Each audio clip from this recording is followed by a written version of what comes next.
বৃহস্পতিবার বিকেলের town hall. মাধ্যমিক উচ্চ মাধ্যমিকের কৃতী ছাত্রছাত্রীদের সংবর্ধনা দিল রাজ্য সরকার। আর নিছকই সংবর্ধনা, অনুষ্ঠান মুহূর্তে পেল পারিবারিক ছোঁয়া। সৌজন্যে মুখ্যমন্ত্রী মমতা বন্দ্যোপাধ্যায়। তখন মমতা বন্দ্যোপাধ্যায় যেন আর মুখ্যমন্ত্রী নন, তিনি হয়ে উঠেছেন সকলের অভিভাবক, দিদি। অকপটেই দিদির কাছে কেউ শোনালো তার স্বপ্নের কথা, আবার কারো কথায় উঠে এলো পারিবারিক সমস্যা, জীবনের হাজারো চড়াই উতরাইয়ের কাহিনী। র্যাট রেস, ক্যাট রেস, চোর পুলিশের খেলা, জীবনেরই কুরুক্ষেত্রে শুধু জীবনেরই অবহেলা। সবার উদ্দেশ্যে অভিভাবক সুলভ পরামর্শ, জীবনে হতাশার কোনো জায়গা নেই, লড়াই করে উঠে আসার নামই জীবন যুদ্ধ। হতাশ হবার কোনো জায়গা নেই। হতাশা মনে রাখবেন সবচেয়ে দুর্বল দিক, আর হতাশা হচ্ছে জীবনের সবচেয়ে বড় শত্রু। সিঙ্গুরের সুদীপ্ত নন্দীর স্বপ্ন ডাক্তার হওয়া। মুখ্যমন্ত্রীর উদ্দেশ্যে তাঁর প্রশ্ন, এত জীবনী শক্তি পান কি করে?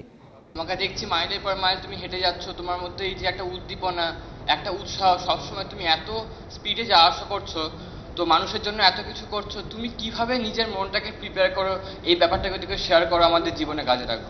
আমার মুক্তি আলোয় আলোয়। একেবারে ঘরোয়া মেজাজের অনুষ্ঠান ভিন্ন মাত্রা পেল যখন শিক্ষামন্ত্রী সুলভ কাঠিন্যের আড়াল থেকে পাওয়া গেল আবৃত্তিকার প্রাত্যকে। করো আনন্দ, আয়োজন করে পড়ো, লিপিচিত্রিত আঁকাবাঁকা সেই পাহাড়ের সানুতলে ভেসে যাচ্ছিল, ভেসে তো যেতই, তুমি না কুড়িয়ে দিলে। কবি ভেসে যায়, কবি ডুবে মরে অলকানন্দা জলে। আর পাঁচটা ছাত্রছাত্রীর মতোই কৃতী দাদা দিদিদের হাত ধরে টাউন হলে এসেছিল তাদের ছোট্ট ভাই বোনেরাও। তারাও মিশে গেল মুখ্যমন্ত্রীর সঙ্গে। এইভাবে কখন কেটে গিয়েছে পাক্কা 1.5 ঘন্টা। ক্লান্তিহীন অনুষ্ঠান শেষে যখন বেরিয়ে গেলেন, একটা বার্তা যেন উঠে এলো, কোনো কঠিন নিয়মের বেড়াজাল নয়। মুখ্যমন্ত্রী চলতে চান তার নিজের মতো করেই। আশাবুল হোসেন ও কৃষ্ণেন্দু অধিকারী, এবিপি আনন্দ, কলকাতা।